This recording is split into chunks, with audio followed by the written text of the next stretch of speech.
Hello friends, welcome to my YouTube channel. Today I will show you how to bring the command line in AutoCAD. Let's see here, the command line is hide. Okay, there is no any presence of AutoCAD command line. So there are mainly three methods. First method is press Ctrl N9. Wow, the command line is here. Okay, type C, enter. Okay, command line is here.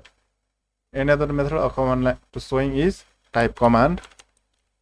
Okay, here let's see here command line, then enter. Okay, command line is present in here. And another method is, let's go to view and click this command line. Okay, see here the command line box is presented.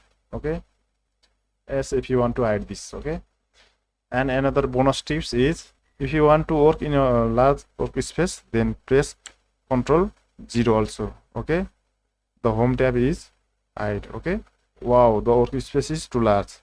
If you are able to work by only AutoCAD commands, then it is easy to use. Okay, if you want to showing the home tab, then press again Ctrl and 0.